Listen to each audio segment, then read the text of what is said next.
नमस्कार, radio money 9 पर आप सुन रहे हैं कॉर्पोरेट सेंट्रल और मैं हूं आपके साथ अभिषेक गुप्ता। एमएस धोनी बने किसके ब्रांड एम्बेसडर? कल्याण ज्वेलर्स के शेयर क्यों उछले? इंडिगो के किराए बढ़ाने का शेयरों पर क्या पड़ा असर? बताएंगे आपको, और इसके अलावा भी होंगी कॉर्पोरेट जगत से जुड़ी कई और बड़ी खबरें। तो चलिए शुरू करते हैं corporate central. Walt Disney Bharat में अपनी स्ट्रीमिंग और टीवी कारोबार को बेचने की तैयारी कर रही है।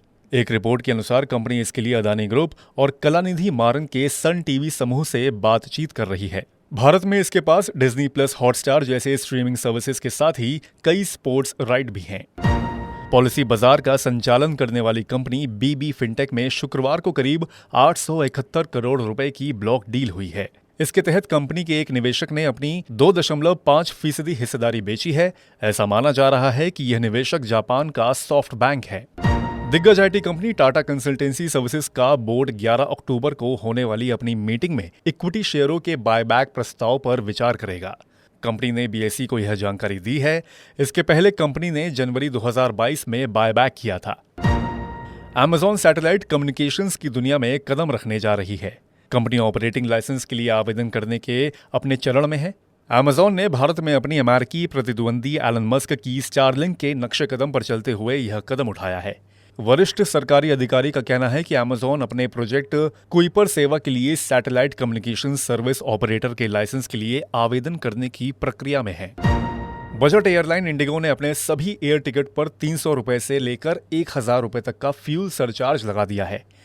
कंपनी ने कहा है कि एटीएफ की कीमतें बढ़ने की वजह से उसे किराया बढ़ाने पर मजबूर होना पड़ रहा है। इंडिगो का संचालन करने वाली कंपनी इंटर ग्लोब एविएशन के शेयर शुक्रवार को बीएसई पर करीब 2.5% की तेजी के साथ 2535 रुपए पर बंद हुए। रिलायंस रिटेल ने अपने जियोमार्ट के लिए क्रिकेटर महेंद्र सिंह धोनी को ब्रांड एम्बेसडर बनाया है। धोनी 45 सेकंड के एक प्रमोशनल फिल्म में दिखेंगे। रिलायंस रिटेल से Urban Ladder, Reliance Trends, Reliance Jewels, Hamleys जैसे ब्रांड जुड़े हैं। दिल्ली हाईकोर्ट ने स्पाइस जेट के एमडी अजय सिंह की जमानत याचिका पर शुक्रवार को होने वाली सुनवाई को टाल दिया है। दिल्ली के एक कारोबारी ने मामला दर्ज कर आरोप लगाया था कि शेयर परचेज एग्रीमेंट के बावजूद सिंह ने उसे शेयर का ट्रांसफर नहीं किया था। वकीलों ने बताया कि दोनों पक्ष इस मामले में अब सुलह की कोशिशों में लगे हैं। वेदांता समूह की कंपनी कैर्न इंडिया को सिक्योरिटीज एपेलेट ट्रिब्यूनल यानी कि सैट से राहत मिली है। मई 2021 में अपने एक आदेश में मार्केट रेगुलेटर सेबी ने बायबैक ऑफर के बारे में निवेशकों को गुमराह करने के आरोप में 5 करोड़ रुपए का फाइन लगा दिया था, लेकिन अब सैट ने इसे खारिज कर दिया है। अमेरिकी तेल कंपनी एक्सॉन मोबिल एक अन्य कंपनी पायनियर नेचुरल रिसोर्सेज को खरीदने की डील करने में लगी है। यह सौदा $60 अरब में हो सकता है। अगर ये सौदा फाइनल हुआ तो एक्सॉन मोबिल अमेरिका की सबसे बड़ी तेल उत्पादक कंपनी बन जाएगी।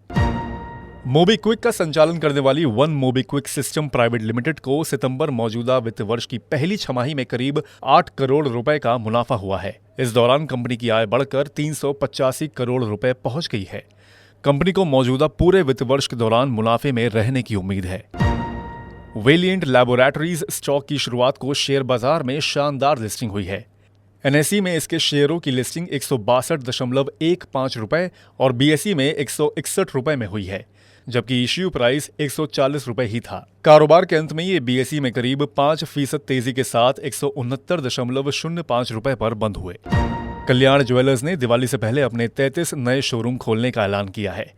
इस खबर की वजह से शुक्रवार को कल्याण ज्वेलर्स के शेयर 11% की तेजी के साथ 261.05 रुपए तक पहुंच गए। कारोबार के अंत में इसके शेयर 258.15 रुपए पर बंद हुए। तो आज के कॉर्पोरेट सेंट्रल में फिलहाल इतना ही। ये पॉडकास्ट आपके लिए तैयार किया था हमारे सहयोगी दिनेश अग्रहरी ने। बाकी बिजनेस, पर्सनल फाइनेंस और कॉर्पोरेट जगत से जुड़ी और खबरों के लिए सुनते रहिए रेडियो मनी 9 और डाउनलोड कर लीजिए हमारे मनी 9 ऐप को। हमेशा की तरह मैं हूं आपके साथ अभिषेक गुप्ता। अभी लेता हूं विदा। धन्यवाद।